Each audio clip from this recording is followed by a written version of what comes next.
Welcome to the Pro Football Hall of Fame for the latest installment of our Before the Snap series. If you're a returning viewer, thank you for joining us once again. And if this is your first time that you've stumbled on this program, thank you for joining us. And I hope that by the end of this program, you'll see that this is a resource for you. Whether you're an educator, a student, it doesn't matter. There's something that you can gain from this program. And I hope that you'll realize that before we're through today. My name is Nathan Martin, and I work as a youth and education coordinator here at the Pro Football Hall of Fame in Canton, Ohio. And I am honored and privileged to serve as the moderator for our discussion today with our guest, Mr. Rick Gosselin. Now, before we get started with that discussion, that conversation, I want to give you guys a couple of reminders, and I want to give a couple of thank yous. And that first reminder is, here at the Pro Football Hall of Fame, our mission is to honor the heroes of the game, to preserve its history, to promote its values, and to celebrate excellence everywhere. And I believe that through this program, Before the Snap, we accomplish that mission and fulfill that mission in several different ways. And I hope you'll see that as well today. My first thank you is to our special guest, Mr. Gosselin. Thank you for taking time out of your day to spend it with us and answer questions from students, hopefully all across the country. We really appreciate that and know that you're a friend of not just the game of football, but a friend to the Pro Football Hall of Fame. Next, a thank you to our viewers. Thank you for taking time out of your guys' days and welcoming us into your homes, your classrooms, or wherever it may be to listen in on this program. Whether you're a student, teacher, professor, administrator, a young professional, a seasoned vet, or just a fan of the game of football, I really believe there's something that you'll be able to take away from this program today. And with that in mind, my last reminder for you guys is let's make this interactive. Let's get involved, use the chat function, let us know where you go to school, what your major is, and most importantly, send in your questions. We'll do our best to include as many of those questions throughout the program to Mr. Gosselin. So that's probably enough from me. And I want to get this program started and send it over to Mr. Gosselin. So I'm going to read you guys a brief bio, and then we'll send it to him for some opening remarks. Rick Gosselin, a graduate of Michigan State University, has covered sports in Detroit, New York, Kansas City, and Dallas. He's covered 3 Olympics, 5 World Series, 5 Final Fours, and 36 Super Bowls. He was a recipient of the Dick McCann Award in 2004 and currently serves on the advisory board for the John Wooden Award. And he votes on both Major League Baseball and the Pro Football Hall of Fame selection committees. Gosselin is also the host of the Talk of Fame Network. So like I said, I'm so honored to have our special guest, Rick Gosselin. Mr. Gosselin, thank you for joining us today on Before the Snap. It's my pleasure. I've been covering football for the better part of 5 decades, and one of the most important things I do during the course of my year is serve as a selector on the Hall of Fame. This is a very important task. This is life-changing for the men that get in, and we take that responsibility seriously. I mean, the Hall of Fame is so important to both football and to what I do. That's awesome. And, you know, I'll just kick the program off because you mentioned being a Hall of Fame selector there. What's it like to be a selector for Major League Baseball and the Pro Football Hall of Fame and being one of the few that actually has the privilege of voting on both Hall of Fame selection committees? Well, the baseball selection, we do that by mail. The voters don't get together. There are hundreds of voters, and they tabulate the votes in Cooperstown and name the class. Football, we all gather in one place, and we have a healthy discussion on all the candidates, the pros and cons. So in baseball, there's no real discussion. You look at the stats, you look at the players, look at the candidacies, and you vote on them. But in football, there is discussion, and you see minds being changed in the room on players and coaches during the Hall of Fame, the Pro Football Hall meeting. That's really cool to hear how, you know, that in-person interaction makes a big difference in that discussion. You know, the program today, Before the Snap, it's supposed to be centered around careers and advice about careers. And I'm sure there's a lot of us out there, you know, I've even thought about it myself and be like, wow, that'd be really cool to be one of the people in the room or be one of the people that has a vote when it comes to those decisions. But I'm sure, you know, you don't just get there overnight. You've had a very accomplished, established career. So, you know, can you take us back and kind of walk us through what your career path has been? You know, maybe even what was your dream job as a kid? Did that change through the years? Kind of tell us a little bit about the journey of Mr. Rick Gosselin. Well, I knew I was going to be a writer by the time I was in 3rd grade. I knew this is what I want to do, and I was heavily into sports, so sports writing was logical. I went to Michigan State University, majored in journalism, became sports editor of the paper when I was a sophomore. I won the Bill Reed Award, for the first Bill Reed Award for outstanding sports writer in the Big Ten in 1971. Graduated from there, went to work in Detroit for United Press International, which is a wire service, a competitor with Associated Press. Spent 2 years there working city side, but they knew I wanted to write sports, so I transferred to New York City in 1975, spent 2 years there, moved from there to Kansas City, spent 13 years there. And what I did with UPI, I covered everything. I covered football, baseball, basketball, hockey. When I was in Kansas City, the NCAA was headquartered there. The Big A was headquartered there. High school sports was headquartered there. In 1985, the Kansas City Star hired me to cover the Chiefs. I spent 4 years covering the Chiefs. And in 1990, the Dallas Morning News came and got me to cover the Cowboys.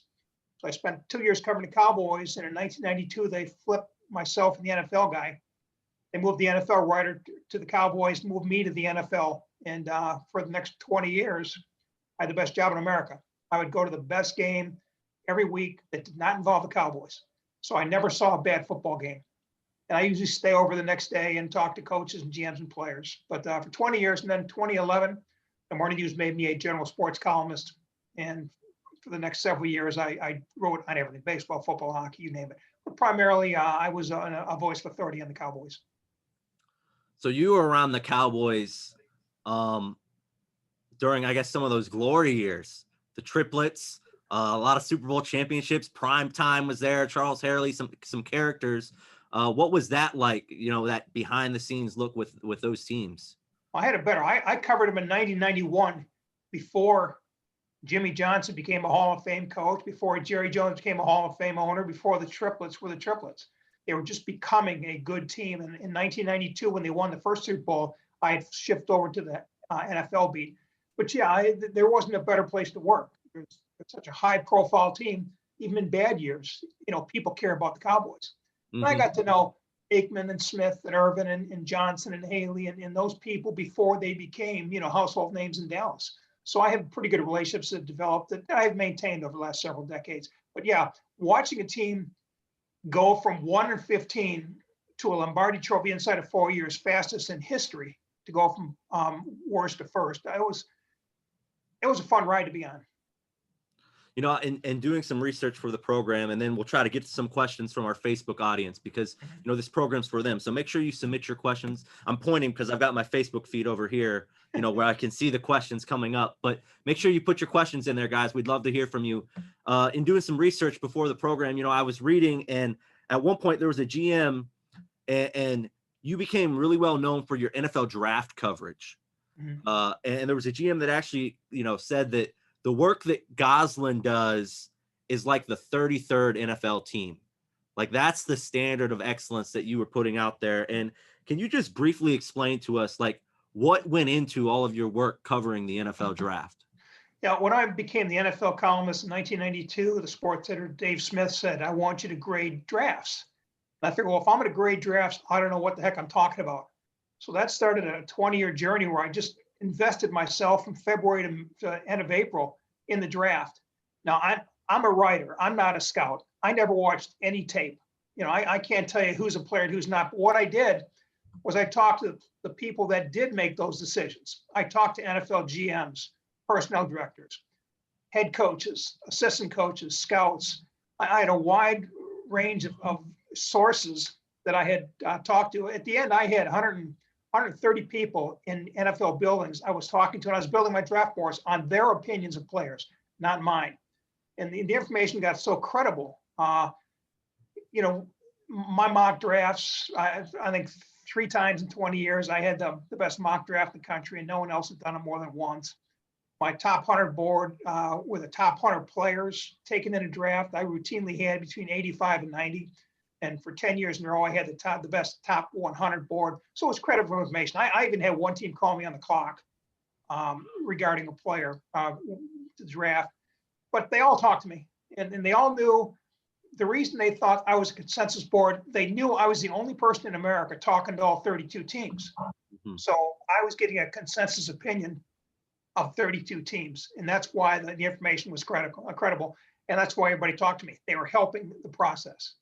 That's really cool to hear, what that was like, and how even when a team was on the clock, like that's a high pressure situation. It's 10 minutes, 15 minutes, the rules have changed through the years, but they've got a very small amount of time to make that decision. And they're like, we got to call Mr. Gosselin. He's going to give us, the information we need before we make this pick. We've got a question though here from Facebook, and this is from Dustin. He says, what writing skills, and I think it's important for us to kind of get back to this career. He says, what writing skills do you think are most important to you, as a journalist that's been in the business for decades? If you were giving advice for that to a college student, how would you advise them when they're thinking about developing the writing skills? I've always believed the tighter, the better, the shorter, the better. It's harder to write a 300-word story than it is to write a 1,300-word story. Make your point, get to your point quickly and back it up. You don't have to, if you can say it in 300 words, you don't have to say it in 2,000 words. So I've always been fairly concise with my wording of stories. The most important sentence you're going to write is the first sentence. You got to give your reader reason to read on. And if you have a boring first sentence, they're not going to read on. So I always try to write short and have a punchy lead, something that draws the reader in. And that's how you keep the reader reading your story, that first paragraph. That makes me think, and I wasn't even planning on asking this, but the way you were answering that, we live in a society today where we're driven by headlines, and the titles. So how important through your career have your headlines and your titles been? You talk about that first sentence. We've got to get, kind of like hook, line, and sinker. We got to get them sucked in so they read the rest of the story. How important is that headline as well throughout your career? Well, as newspaper writers, we didn't write the headlines. Editors in the office wrote the headlines, and I got in more trouble for headlines than I did for my stories. People say, well, you said it's headline. I didn't write the headline, okay? Just read the story. Judge me on the story. So yeah, it would have been easier throughout my career had I written my own headlines, but we never did that in newspapers. So there have been some interesting moments arguing and debating with coaches and players about headlines. That's really funny to hear. We've got another question here from Emily, and this is more of a general career question. She says, what skills or characteristics do you think have been the most important to you to help you get to where you are today and have the success that you've had? It's more important to listen than it is to talk. When I talk to sources, I want to hear what they have to say. They don't need my opinions. They don't want my opinions. Become a good listener, and don't really interrupt trains of thought with questions. I think that's the most important thing. A lot of times you'll get your best answers after a silence. A lot of people feel compelled to fill silence with words. You can go 30 seconds without talking and wind up getting a great answer. There'll be an uneasiness. But the most important thing is listen. If you're talking to these people, they have something to say, listen to what they're saying. Wow. I actually had to write that down because like that's like that advice that, I use the phrase with my friends and stuff, that'll preach like that's really, really good, and I think it applies not to just people that want to work in journalism. Sure. In any, part of business, if you can become a great listener, it can help you go a long way. And, speaking of listening, I'm going to actually send it out now. We've got something really cool for you guys, live from the Pro Football Hall of Fame Museum. Kara Kwasinski, my teammate, is out there, and she's standing in front of a display that we've got that actually has Mr. Gosselin's name. And I'll let you give you guys some more details on that. So Kara, are you there? Yeah, I'm here. Can you hear me, guys? Yeah, we can hear you, Kara. Go ahead. Perfect. Thank you. And welcome everyone to a display we have just outside of our Bronze Bus Gallery, where all of the greatest football players to ever play the game are housed. As Nathan said, I'm Kara Kwasinski. I'm the senior video producer and chief audio engineer here at the Pro Football Hall of Fame. And today I'm in front of the display that honors each recipient of the Jake McCann Award, Memorial Award. This award was founded in 1969 and is named after McCann, who was the first director here at the Pro Football Hall of Fame. And each year it is given out by the Pro Football Writers of America in recognition of long and distinguished reporting in the field of pro football. And as you can see right here in 2004, Mr. Rick Gosselin received this award working with the Dallas Morning News. So my question, and I was wondering, what did it mean to receive this award and to know that all of your great work is being honored just outside our Browns Bus Gallery? Yeah, it was quite an honor because I've dedicated my career to writing football. You know, I had a chance in the 80s to go baseball or football, and I went football. And I tried to be the best that I could be, write the best stories I could be, develop the best sources, best context, have the most credibility in my writing, which I think the draft gave me. But to be voted that honor by your peers, it's like a player getting voted the Pro Bowl by his peers. You know, the people your friends, your competitors, for them to acknowledge that we think this guy is the best. You know, that was very humbling, very humbling. Definitely. I love it. And you definitely deserve it with everything that, Appreciate with it. your career and everything like that. So congratulations. Thanks, Karen. Yeah, thank you, Kara, for doing that and giving us that live look in the museum. You know, we love to utilize that resource because here at the Pro Football Hall of Fame, that's our core. We are a museum that's here to, honor the heroes of the game and preserve the history of the game. And thanks to men like Mr. Gosselin, there's always more information coming out that we can add into our archives and things like that. So we've got another question from Facebook here.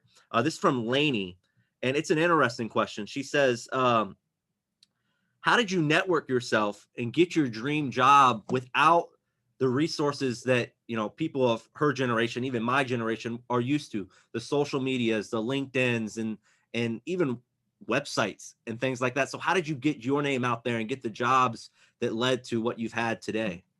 It was personal contact. And I think the most important thing in this business is the relationships you build and maintain. When I went to a high school called St. Ambrose in Detroit, Grosse Pointe, Michigan. And two of the head football coaches during that time went on to win 6 Super Bowl rings. George Perlis with the Steelers and Tom Boyce with the Giants. I got to know those men in school, and I maintained a relationship for the better part of 50 years. I would see Perlis when I went to the Super Bowls with the Steelers. I would see Boyce every year when I went to the Giants camp. He was a personnel director. When I was at Michigan State, again, I ran into Perlis, Sherman Lewis, Jimmy Ray became longtime and very successful assistants in the NFL. Sherman Lewis, of course, with the receiver coach with the 49ers. Jimmy Ray's been an offensive play caller for several teams. I've maintained those relationships. And as time went on, the years I covered the Chiefs and even the Giants. My last year in Kansas City was 1989, Marty Schottenheimer's first year, and he had a staff that included Tony Dungy, Bill Cowher, Bruce Arians, Herman Edwards. And I developed a relationship with those men that year. And 20, 30 years later, I still have a good relationship and I still talk to those people about football. Again, it's all about relationships. It's going to be very difficult for a newspaper reporter going forward to do the job the way I did. Because back in the 70s and the 80s, I had open access. And in 1989 in Kansas City, I could go anywhere in the building. I could go in the trainer's room. I walk down to the head coach's office every morning and pour myself a cup of coffee. Now there's no access. You have players, especially with COVID, it's all Zoom calls. And you don't have the access that I had. I used to sit down with Frank Gans, and he was a special teams coach of the Chiefs, and he would show me how he's going to block kicks that week. And they had one of the best kick blocking units in the NFL in 1986. It's tough. You can't go just plop down in the assistant coach's office, just start talking football with them. The time with the head coach is limited. You generally get them at a podium. And back then I could, go down to John Makovich's office or Frank Gans's office or, Marty Schottenheimer's office and talk to them. And you don't have that easy access. So I think it's going to be very important to develop relationships. They're going to be difficult, but develop them and keep them. I got to know Jimmy Johnson and his staff at Oklahoma State in 1979, before Jimmy was a Hall of Fame NFL coach. And I would check in on these guys. I left and went to, Dallas, and those guys went to different college campuses, and Jimmy went to Miami. I would check in once a year, just see how they're doing, just to maintain the contacts. I think one of the reasons I was hired in Dallas in 1990, because I knew the Jimmy Johnson staff. I walked in with great sources. But again, it's all the relationships I developed in 1979 that helped me 11 years later. You never know when a source is going to be able to help you 10, 20, 30 years down the road. So develop sources, develop relationships, and maintain those relationships. So that makes me think, we kind of talked about the way you were able to network, but if you were to give advice to somebody who is in high school, in college, or maybe even just starting their career out, how would you advise them in today's world with the resources that we do have? How would you say, here's Mr. Gosselin's advice on networking? What would that be? Well, if I was going to Michigan State this year, I would get to know all the assistant coaches and head coaches. And every year I would check in. I'd go off in a different direction. I'd go to Chicago or Milwaukee or whatever, and I would check in just to maintain relations, because you never know. Those people that are maybe foot soldiers at Michigan State right now, 20 years from now, maybe head coaches in the NFL. So develop relationships and maintain relationships. My success is all about the relationships I built. They all came to the front, during the draft coverage that I did. But assistant coaches taught me the game. I could sit on, they taught me football. And I could go to assistant coach and say, I'm going to write this story. And if he said, that's a stupid idea, I wouldn't write it. Mm-hmm. If they said, they encouraged me and they gave me some quotes, and it's good. But it's all about the relationships. And it's going to be very tough developing those relationships. So you got to start now. I don't think you can go cover the Tennessee Titans or the Baltimore Ravens day one and expect to have relationships. But if you bring some of those relationships with you, like I did in Dallas, I think you'll be ahead of the game. Well, that's great advice. So the next question for you is related to something we're getting from Facebook. We're getting a lot of questions actually related to the analytics. Analytics is such a buzzword in today's sports world, especially in baseball. You've covered baseball, but even in football now, coaches seem like they want to go for it on fourth down more than they've ever wanted to go for it on fourth down, because the analytics say, their odds of getting it are good, are high. So how have analytics affected your career as a writer, maybe even just having to cover that side of sports? Or do you use analytics at all in journalism? It's a question. So yeah, I've always been a numbers guy. And back when I was covering the NFL for the morning news, I would do a feature story and I would do research, and then I would update the research every year. Back in the 90s, I did a story on rookie quarterbacks making their starting debuts. And I traced it back to 1980. I've maintained that. I've got a track record now of every rookie quarterback from 1980 through 2020 that's made their starting debut and how they fared in that starting debut. I've got several things like that, projects that I researched and just kept adding to over the years. So I probably got 100 Excel files of numbers, stories. Anytime I want to write a story, I just go in the Excel file and pull it out. AFC, NFC interconference series, rookie wide receivers, rookie running backs, the history of Hall of Fame coaches and Hall of Fame quarterbacks. Virtually every Hall of Fame coach was a one quarterback coach. Paul Brown, Otto Graham, Lombardi, Bart Starr, Bradshaw, Chuck Noll, Bill Walsh, Montana, Jimmy Johnson, Troy Aikman. The only real guy that won with more than one was Joe Gibbs. He won 3 Super Bowls with 3 quarterbacks, none of whom are in the Hall of Fame. Just analytical things like that I've always been big on, and I've written a lot of stories about that.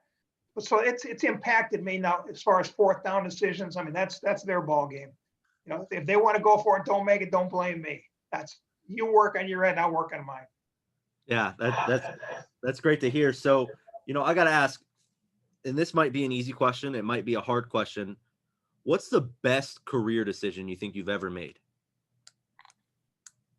Well, I'd say 2 things. One, when I was in Detroit working city side, I had to go to New York to get where I wanted to go in life. So going to New York was very important in my career.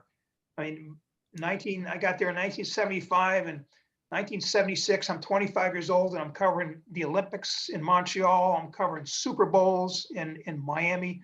I'm covering World Series in New York. I've covered all the major events by the time I was 25, 26 years old. So that was key. Second most important was leaving to New York to go to Kansas City. my family and friends couldn't understand, why would you leave New York City to go to essentially Hooterville? But I became a one-man operation there. I was the Midland sports editor for UPI, and I covered the Chiefs, the Royals, the NBA Kansas City Kings, the Big Eight, the NCAA. They're all headquartered there. And I covered college basketball, college football. I covered everything. I really expanded my resume with the events that I covered and the people that I covered. Tom Watson was the best golfer in the world at that point. We met with him every Monday. So that helped me get where I want to go. And that opened the door for me to get to the job in Dallas.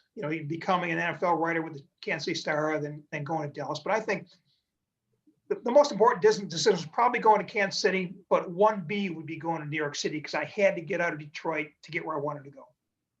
Now let me flip it. What's the worst decision you've ever made in your career? If you can look back now, decades later. I don't know that I've made a worst decision in my career. Back in the 80s, again, this almost falls in the best. I had a chance to, newspapers contact me about covering the NHL. I played hockey in high school. Mm-hmm. I talked to major league cities about covering baseball. I could have gone baseball, I could have gone hockey, both sports I love.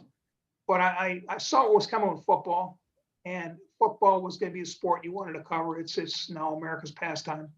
So, it would have been fun to cover hockey for 20 years. It would have been fun to cover baseball for 20 years. But, I wouldn't call either one of those a bad decision. I mean, football is where I wanted to be, and that's where I am.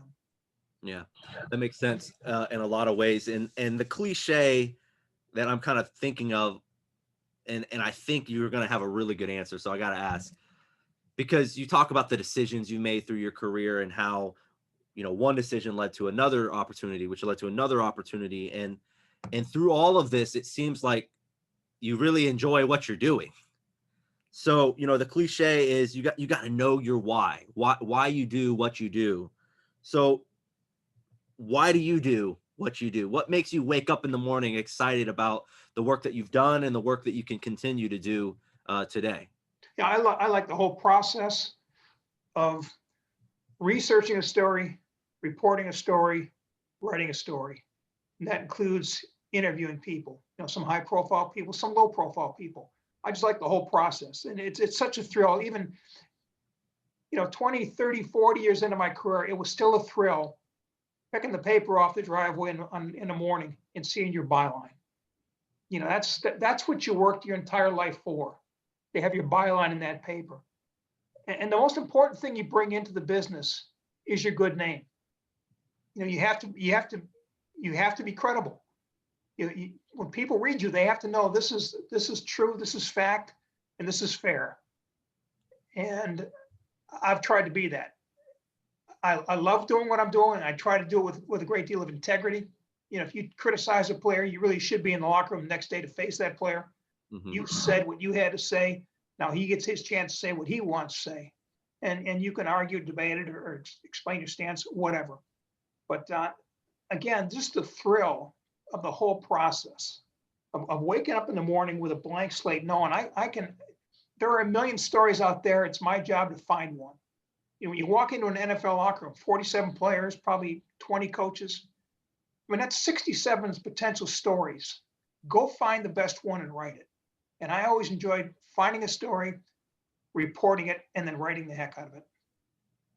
That's awesome. Awesome to hear. And, you've touched on and mentioned a lot of different opportunities you've had through your career. I'm going to refer back to, your bio. We're talking 3 Olympics, 5 World Series, 5 Final Fours, 36 Super Bowls. You're on the selection committee for, Major League Baseball, the Pro Football Hall of Fame.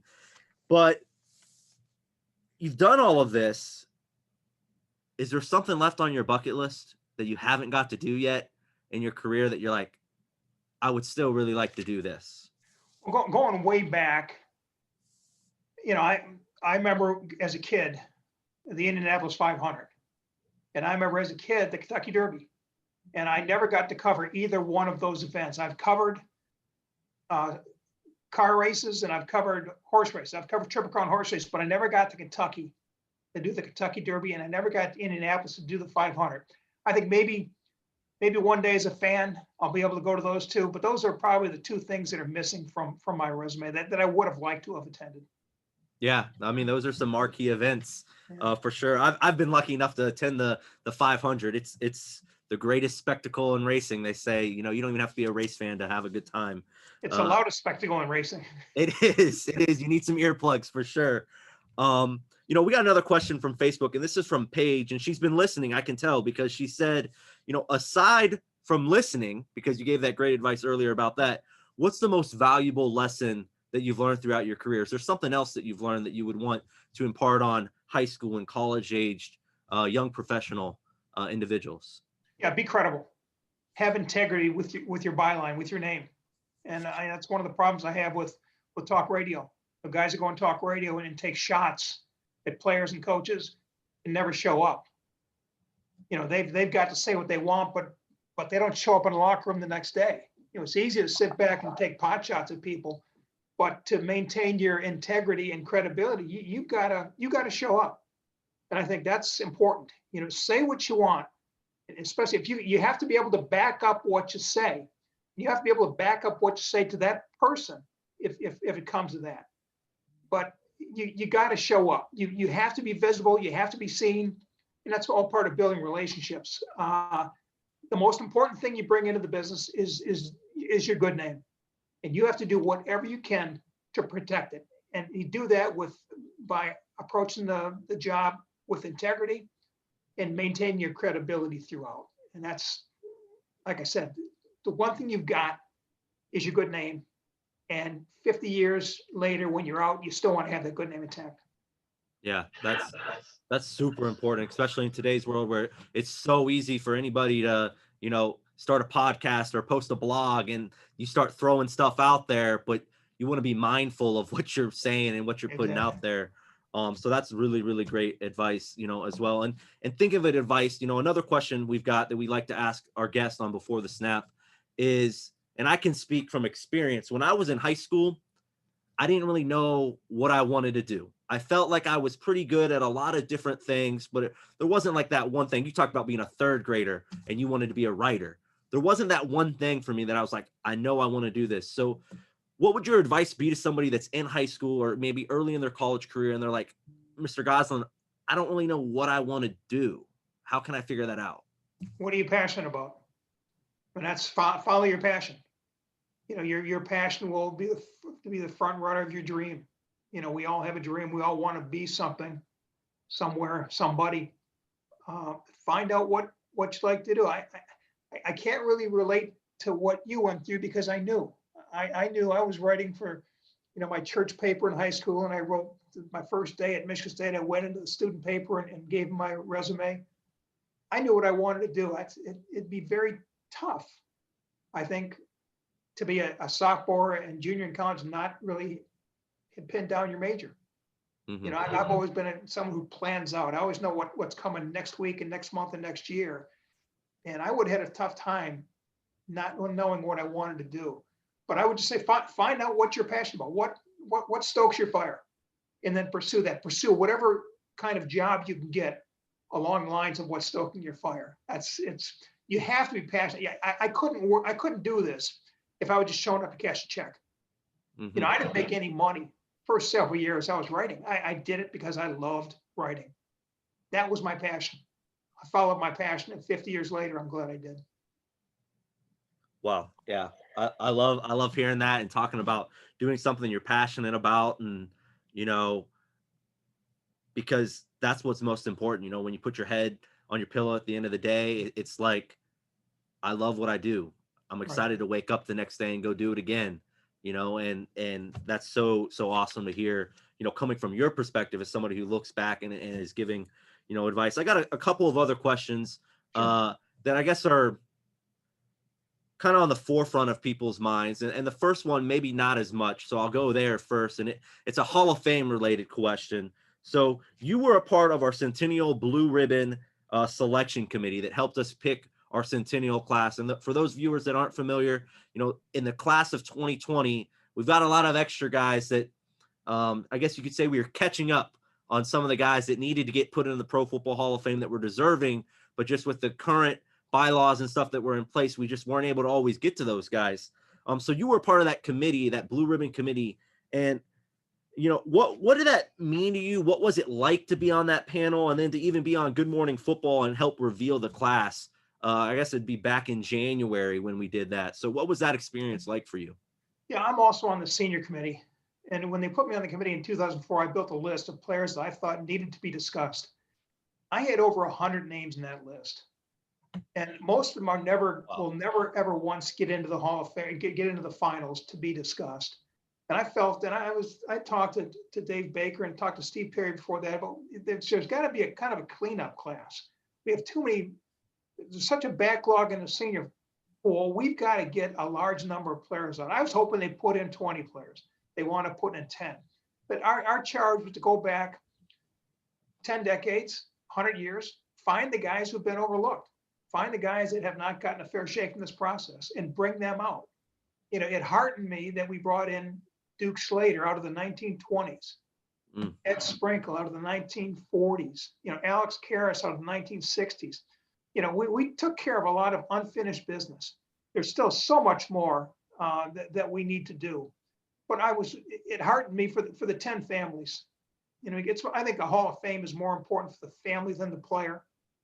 The celebration, and you want to get most of these guys in when they're living so they can enjoy the family celebration of their accomplishment. But yeah, it was unfinished business. And we put 10 in. I could give you 10 more tomorrow, and I can give you 10 more the next day. There are just so many great players that have been overlooked in the process. And this was a chance to at least catch up a little bit. Yeah.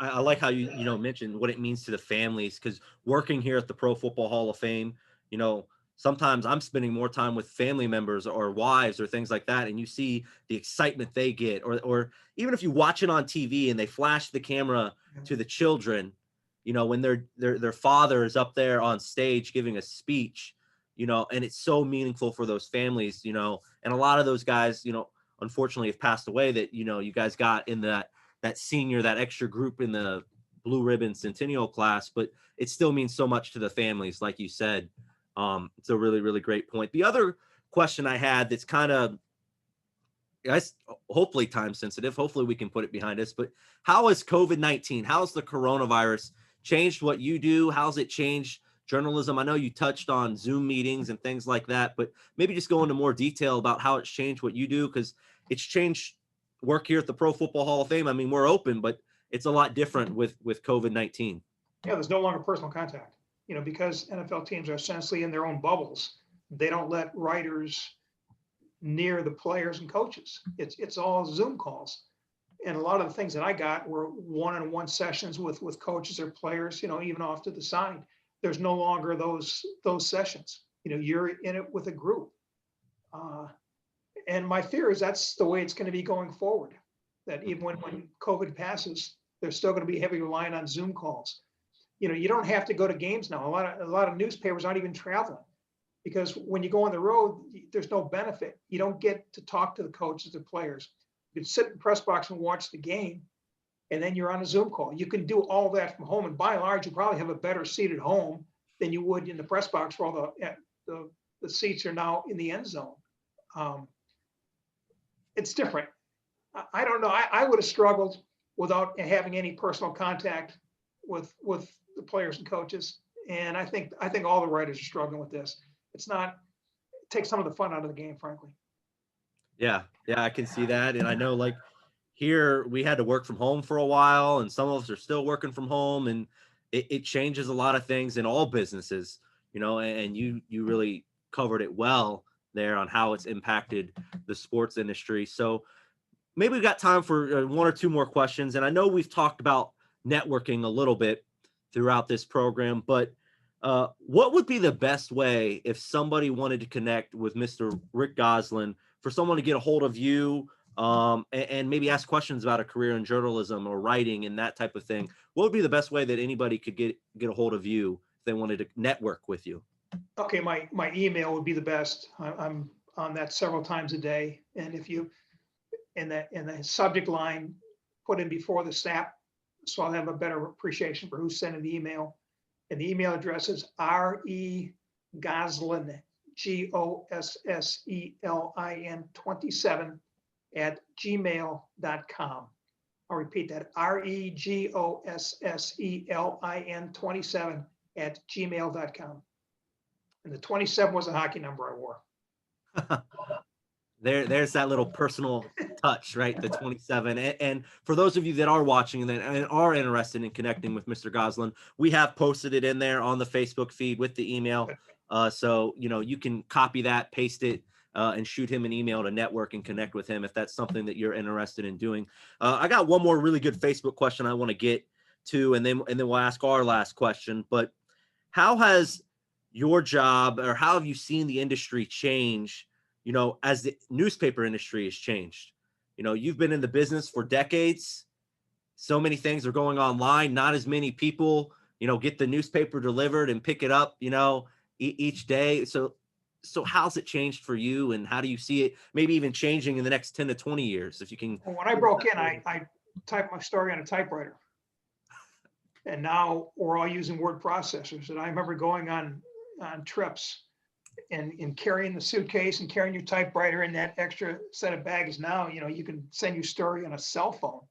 So it's gotten so much better. I think the writing has gotten better because of that. When you're typing and putting it on your words on paper, there's sometimes a reluctance to change things if it's not working. But with a word processor, you can zap out a sentence, zap out a word, zap out a paragraph in a second and redo it. So I think the writing has gotten appreciably better in the last 20, 30 years because of the ease of using a word processor. The typewriter was a challenge at times, but that's been the biggest thing. I still think there's a place in the world for newspapers, especially the papers that focus on their local teams. Everybody's going, on the internet and on cable news. You see what's covering the world. I think the newspapers focus on their local teams, their local city councils, the local happenings are the newspapers that are gonna survive. And I think it's, again, if you can do that, develop your sources, get to know people. There's always going to be room for news and for people that can break news. And you break news by having good relationships with people. So that's again, it's a recurring theme. It's relationships, getting to know people, having good relationships, having people respect you, people trust you. If they do that, they will tell you things. If they tell you things, you got stories. That's awesome. Just how you document the way it was, the way it's kind of changed, and maybe even where it's going there for us. And, our last question, because we want to be respectful of your time, and we appreciate everybody that's tuned in and viewed this program with us today. Thank you for all those great questions. But our last question today, and you've left some great advice out there on networking, on the career of journalism, but, you touched on being a great listener and being someone that has integrity, but let's boil it all down into one pot. Mr. Gosselin, what's that one piece of advice you want to leave with all of those that are watching and those that maybe will view it later on? What's that one piece of advice you've got for us? I touched on it earlier. Yeah. Your good name. Protect your good name. I mean, that's what you came into the world with.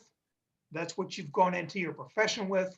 And that's what you want to leave this world and this profession with, your good name intact. And you do that by having integrity, having credibility, and being upfront with people. And I think that's bottom line, protect your good name, because that's all you've got in the world and in your profession.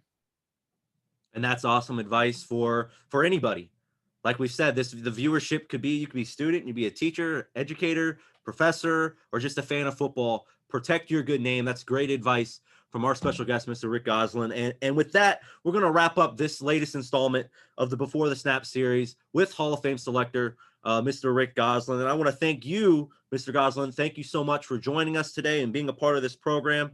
We really appreciate the time that you've given us to answer these questions. And I do want to mention a couple other things, though, as we wrap up. Next week, December 18th, at the same time, we have our last installment of the Before the Snap series for 2020. We'll pick it back up once we get through the new year, but the last one of 2020, December 18th, we have Caroline Deasley from the Denver Broncos, and she works as the social media engagement manager. So completely different career, We talked a lot about journalism and what Mr. Gosselin's career has had. Next week, Miss Deasley will talk about working in the social media world. And please, as a viewer watching this program, check out everything else we have to offer here at the Pro Football Hall of Fame. We've got our great Heart of Hall of Famer series. If you're a podcast listener, we've got a great podcast called The Mission that I would recommend you guys check out. We appreciate the likes, the subscribes, the follows, all of those things that I'm sure you're familiar with on social media. And thank you once again, Mr. Gosselin, for joining us.